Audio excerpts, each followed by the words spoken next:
Hello दोस्तों। आज मैं आप सभी के लिए लेके आया हूँ भूतों से जुड़ी नई कहानी, नासिक की भूतिया हवेली। आप सभी लोगों ने भूतों की कहानियाँ बहुत सुनी होगी। आज भी भूतिया सच्चाई जुड़ी हुई है। भूतों की कहानी जो नासिक भूतों की हवेली की कहानी है। नासिक की भूतिया हवेली को कई सौ वर्ष पहले महाराजाओं ने बनवाई थी, लेकिन पिछले कई सालों से इनमें कोई नहीं रहता। नासिक की भूतिया हवेली कई वर्षों से वीरान और सुनसान पड़ी हुई है। लोग इसको भूतों की हवेली भी कहते हैं क्योंकि उसमें भूतों का निवास है। स्थानीय लोगों कहते हैं कि भूतों की हवेली में आज भी भूत प्रेरित है और कोई भी इस हवेली में नहीं जाता। आध्यात्मिक अध्ययन करने वाले दिल्ली के वैज्ञानिक वैभव प्रजापति को जब नासिक की भूतिया हवेली के बारे में पता चला तो उन्होंने इस भूतों की हवेली के बारे में अध्ययन करने का निर्णय लिया, क्योंकि वो पिछले कई समय से भूतिया जगह की तलाश में थे ताकि वे भूतिया आध्यात्मिकताओं का अध्ययन कर सके। भूतिया हवेली में रहने की तैयारी करने लगे। जानना चाहते थे कि सच में भूत होते हैं, भूतों कहानी क्या है, भूतों की हवेली का रहस्य क्या है। इसके बारे में वो दिल्ली से नासिक पहुंचा और अंत में टैक्सी लेकर नासिक की हवेली पहुंच चुका था, जिसके बाद कई भूतिया कहानी कही जाती थी, जिसको लोग भूतों की हवेली कहते हैं। वैभव ने भूतिया हवेली के नज़दीक होटल में रूम ले लिया। शाम होते ही वैभव आवश्यक सामान लेकर हवेली के बाहर जा पहुंचा। वैभव चुपचाप छुपते हुए हवेली का मुख्य द्वार खोलने लगा तो पता लगा कहाँ से एक आदमी आ गया। अनजान आदमी ने पूछ लिया, आप कौन हैं? इस वक्त इस हवेली में क्या कोई नहीं जाता।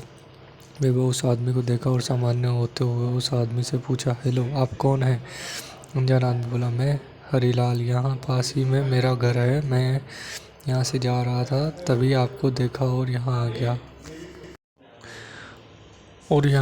क्योंकि बाहरी लोग यहाँ नहीं आते जिनको भूतिया हवेली की कहानी के बारे में नहीं पता होता। जो व्यक्ति इस भूतिया हवेली की कहानी के बारे में जानता है वो शाम और रात के समय इस हवेली के भीतर नहीं जाना, दूर इसके आसपास भी नहीं आते। वैभव, हाँ, मैंने सुना तो है नासिक की हवेली ये भूतिया है, यहाँ कोई नहीं आता, इसीलिए मैं आया हूँ ताकि इस हवेली के बारे में रुक कर इसकी हकीकत लोगों को बता सकूँ। हीरालाल, क्या मतलब आपका? आप सब जानते हैं इस भूत बंगला मतलब इस हवेली में रुकना चाहते हो?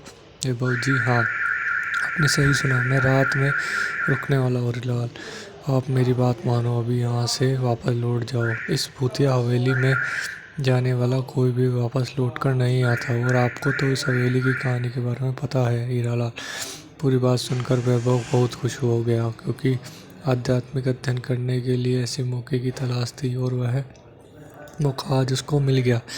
वैभव खुश होकर हीरालाल आश्चर्यचकित होते हुए पूछा, इस भूतिया हवेली के बारे में सब पता होने के बावजूद तुम इतने खुश क्यों हो रहे हो? वैभव, हाँ, क्योंकि मैं वैज्ञानिक हूँ जो आध्यात्मिक अध्ययन करता है और यह जानने के बारे में आया हूँ कि भूतिया हवेली की कहानी में कितनी सच्चाई है। इस हवेली के बारे में जो भूतिया कहानी बनाकर समाज में फैलाई गई है, मैं इसका सच आप सभी के सामने लाऊंगा, जिसके लिए मैं आज पूरी रात इस हवेली में रुकूंगा। इसके बाद वो हवेली के अंदर प्रवेश कर जाता है। हीरालाल भी वैभव को रोकने की कोशिश नाकाम हो जाती है। वैभव अंदर जाते ही हीरालाल भी जल्दी जल्दी अपने घर की तरफ लौट जाता है। वैभव जैसे ही इसके अंदर पहुंचता है, हीरालाल हवेली का नज़ारा देखकर वैभव के हाथ पैर ठंडे हो जाते हैं, क्योंकि हवेली में सच में भूतिया थी। दीवारों पर उलझू जाले भाषाओं में लिखे हुआ था, चारों तरफ मकड़ी के जाल और धूल जमी हुई थी। कुछ पल के लिए वैभव को लगा कि सच में भूत रहते हैं। फिर सोचते हुए अपने एक सामान जगह पर रखा, इधर हवेली में इधर उधर चारों तरफ घूमने लगा। पहली मंजिल और दूसरी मंजिल पर भी चला गया। कुछ समय बाद हवेली का पूरा मुआयना करके वैभव नीचे आ गया। कुछ समय बाद वैभव हवेली के ड्राइंग रूम में की तरफ गया, जहाँ पहले से सामान बिखरा हुआ था। वह वहाँ पर रखे सोफे पर जमी धूल को साफ करके वैभव बैठ गया। तभी उसकी नज़र ड्राइंग रूम में एक शराब की बोतल पे गई, जहाँ वैभव ने रेड वाइन की बोतल देखी और उसको खोलकर 2-3 पैक पी लिए। पीने के बाद वैभव अपने मोबाइल में गाने चालू करके झपकियाँ लेने लगा। जैसे ही वैभव की झपकियाँ लगी तो दूसरी मंजिल से फ्लावर पॉट नीचे फेंका गया, जो फर्श पर गिरते हुए टूट के बिखर गया। फ्लावर पॉट के गिरते ही आवाज़ से वैभव डर गया और झट से खड़ा हो गया। तभी ड्राइंग रूम का बल्ब चालू बंद होने लगा। इसके बाद पूरी हवेली के बल्ब एक साथ चालू बंद होने लगे, जिनको देखकर वैभव पूरी तरह डर गया और डर के पसीना छूट गया। अचानक से सब शांत हो गया, मानो कुछ हुआ ही ना हो। वैभव खुद को संभालते हुए कांपती आवाज़ में बोला, कौन है, कौन है, कौन है यहाँ? तभी एक कुर्सी की तरफ उड़ती हुई आई, जिससे बचने के लिए वैभव साइड हो गया और कुर्सी दीवार पर लगकर टूट गई, वहीं गिर गई। ऐसा लगा जानो वैभव के ऊपर किसी ने कुर्सी फेंक कर मारी हो। यह सब देखकर वैभव को बहुत डर लगा। फिर अजीब अजीब सी आवाज़ें आने लगी। कुछ सेकंड बाद ही ड्राइंग रूम गोल मोल घूमने लगा और वैभव भी समझ नहीं पा रहा था, बस डर के चिल्ला रहा था। लेकिन वैभव की आवाज़ हवेली की चार दीवारों के बाहर नहीं जाने दे थी। डर के मारे वैभव बेहोश होकर वहीं पड़ गया। अचानक एक फ्लावर पॉट वैभव के सिर पर आकर लगा, जिससे वैभव खून से लथपथ हो गया। कुछ घंटों बाद वैभव को होश आया। जैसे ही उसने घड़ी देखी तो रात के 12 बजे हुए थे। वैभव डर से कांपता हुआ अपना सामान वहीं छोड़ते हुए दरवाजे की तरफ भागा। वैभव दरवाजे के पास जैसे ही पहुंचा, दरवाज़ा धड़ाम से बंद हो गया। वैभव ने पूरी ताकत से दरवाज़ा खोलने की कोशिश की, लेकिन नाकाम रहा और अब वैभव के पसीने छूट रहे थे। वैभव चिल्ला रहा था, प्लीज़ मेरी मदद करो, मुझे बचाओ। लेकिन वैभव की सभी कोशिशें नाकाम, बेकार थी। वैभव हिम्मत करके ज़ोर से बोला, कौन है, सामने आओ। तभी वैभव के सामने 6-7 फीट लंबा एक काला साया भूत का उसके सामने खड़ा हो गया, जिसको देख वैभव के पसीने छूट आए। जिसके लाल आंखें आँख के समान थी, भयानक डरावना काला था, जिसका चेहरा देखकर कोई भी सामने खड़ा होने की हिम्मत नहीं कर पाएगा। उसके बड़े बाद घुंघरालू वाले बाल, बिना पैरों का वह काला साया जमीन से 5 फीट ऊपर हवा में घूम रहा था। इसको देखते ही वैभव का गला सूखने लगा और पूरा शरीर पसीने से तर हो गया। वैभव ने पूछा, कौन हो तुम, मुझे क्यों मारना चाहते हो, मैंने क्या नुकसान किया है तुम्हारा? काला साया बोला, भूत, तुमने हवेली में आकर बहुत बड़ी गलती की है।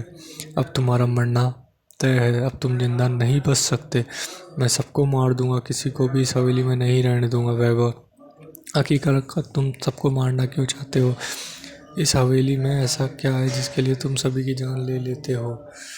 काला साया, कई साल पहले हवेली के मालिक ने गलती से मुझे तड़पा कर मार दिया था और हवेली में मुझे दफना दिया। मेरी आत्मा इस हवेली में कैद हो गई, क्योंकि यहीं पर मेरा खून हुआ और मुझे दफना दिया गया। अब मैं किसी के इस हवेली में नहीं रहने दूंगा। जैसे मुझे तड़पा कर मारा गया, वैसे ही मैं सभी को तड़पा कर मार दूंगा। अब तुम्हें भी मारने के लिए तैयार हो जाओ। कुछ समय पहले भूत और भी भयानक हो गया। हवेली के चारों तरफ घूमने लगा, कभी वैभव के आगे, कभी पीछे। वैभव को बुरी तरह डराने लगा। तभी वैभव पुजारी जी के द्वारा दिए गए अभ्रमित राग को जेब से निकालकर और भूत के पास आने का इंतजार करने लगा। जैसे ही काला साया वैभव के पास आया तो तुरंत वैभव ने आमंत्रित राख भूत पर फेंक दी। आमंत्रित राख फेंकते ही भूत भयानक आग में जलने लगा और जलकर भस्म हो गया। अब उसकी आत्मा हवेली को छोड़कर अलौकिक दुनिया में जा चुकी थी। वैभव ने राहत की सांस ली और हवेली की सभी लाइटों को जलाकर ड्राइंग रूम में रख दिए सोफे पर सो गया। दूसरे दिन जब वह सुबह वैभव की आँख खुली तो 7 बज चुके थे। उसके बाद वैभव ने अपना सामान उठाया और हवेली से बाहर आ गया। तभी हरिलाल गांव के लोगों के साथ हवेली के दरवाजे पर आता दिखाई दिया। वैभव को जिंदा देखकर सब आश्चर्यचकित थे। हीरालाल, तुम जिंदा कैसे हो?